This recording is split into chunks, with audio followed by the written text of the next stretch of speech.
আমি জানি যে তুই শঙ্করদের ফিরে আসাটা ভালো মনে নিসনি,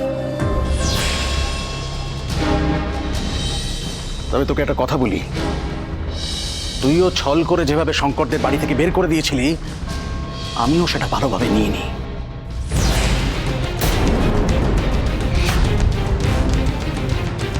তাই আমি তোকে সাবধান করে দিচ্ছি, তোর এই সংসার ভাঙার খেলাটা বন্ধ কর। তোর মা হয়তো সন্তান স্নেহে কিছু বুঝতে পারছেন না, কিন্তু আমার কাছ থেকে সত্যিটা লুকোবার চেষ্টা করিস না।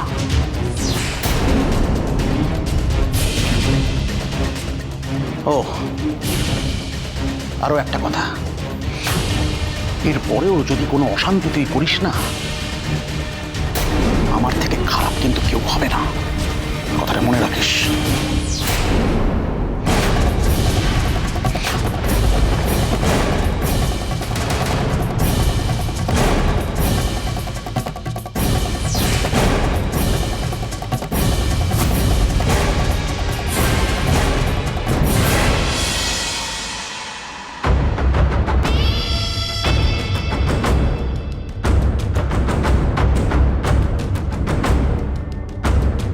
খেলাটা ভাস্করের হাতের বাইরে চলে যাচ্ছে।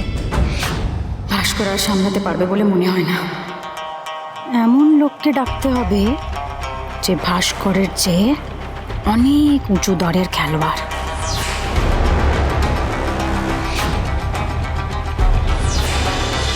আপনাদের তো বাড়ি অবধি পৌঁছে দিতে পারতাম। না না, আর তো এইটুকু রাস্তা। Thank you so much officer.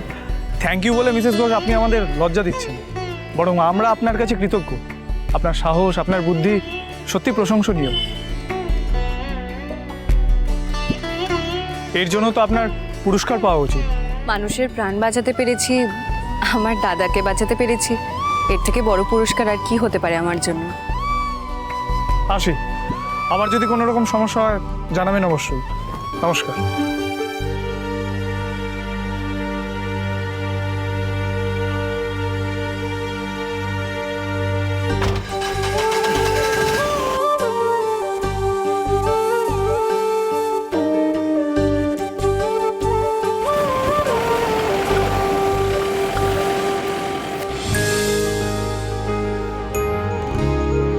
বন্ধু, মেলা মেলা বন্ধু।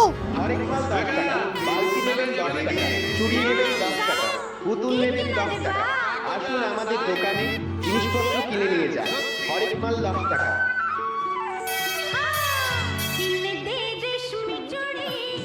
হ্যাঁ রে দাদা, রথের মেলা বসেছে। কালকে রথ না? তোর মনে আছে দাদা, রথের মেলায় আমরা 3 ভাই কি মজা করতাম। দুবাই আর একটা পচা।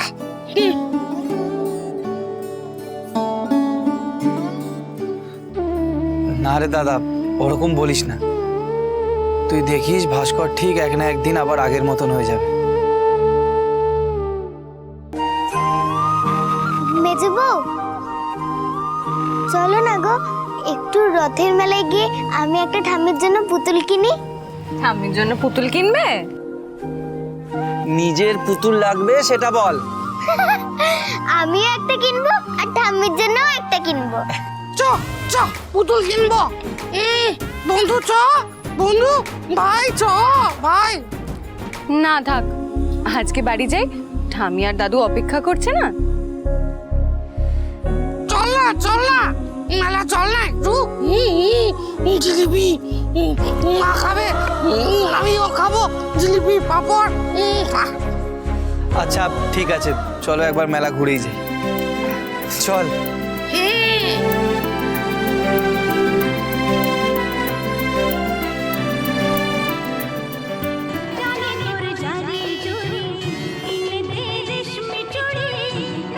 আঙ্কেলের জন্য জিলিপি আর পাঁপড় নিতে হবে, আন্টির জন্য জিবে গজা, আর আরেকটা জিনিস নেবে, চুরমুর নেবে। বাবা, তোমার লিস্ট তো দেখছি আমাদের ঝিলমিলের থেকে কিছু কম নয়।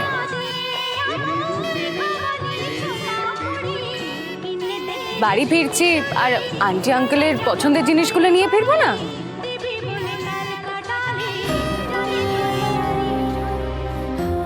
মেজবো, ওই দেখো পুতুলের দোকান। ওইখান থেকে একটা পুতুল নেব ঠাম্মির জন্য, আরেকটা আমার। আচ্ছা ঠিক আছে। ঈশানী, আমার কাছে কিন্তু বেশি টাকা নেই। ঠিক আছে, যতটুকু টাকা আছে তার মধ্যেই কুড়িয়ে কাছে কেনা যাবে ঘর।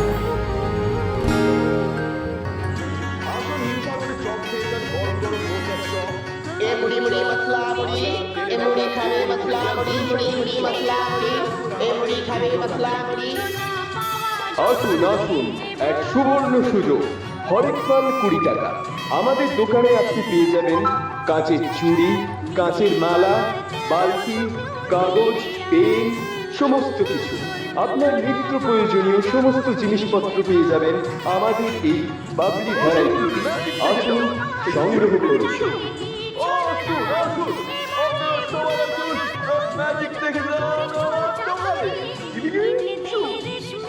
মেজবু, দেখো কি সুন্দর সুন্দর গাছ। গাছ লাগান, প্রাণ বাঁচান। একটি গাছ, একটি প্রাণ। আমি একটা গাছ কিনতে পারি গো।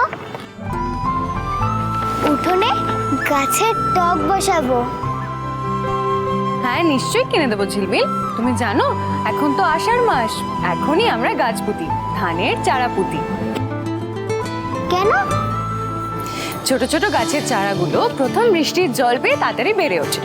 তুমি যেমন বৃষ্টিতে ভিজতে ভালোবাসো, সেরকমই এই গাছের চারাগুলো তো তোমার মতো ছোট্ট ছোট্ট বাচ্চা, ওরাও বৃষ্টিতে ভিজতে খুব ভালোবাসে।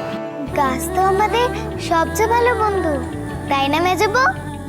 সে তো বটেই, গাছ থেকে যে আমরা শুধু তরি তরকারি ফল পাই তেমনটা তো নয়। গাছ ছাড়া তো আমরা বাঁচবই না, নিঃশ্বাসই নিতে পারবো না। গাছ ছাড়া আমাদের অক্সিজেন কে দেবে?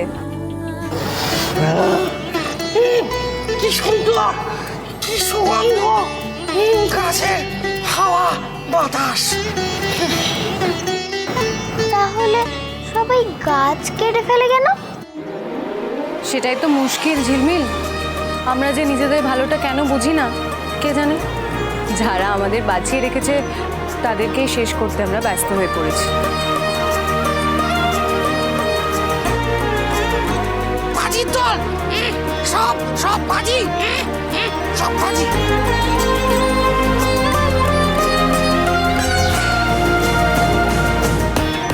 আমরা গাছ বাজাবো, আমরা গাছ লাগাবো মেজবু। আগে আমাদের উঠোন থেকে শুরু করি, তারপর একদিন গোটা শহর জুড়ে আমরা গাছ লাগাতে থাকবো। খুব ভালো কথা। কোনটা নেবে তুমি?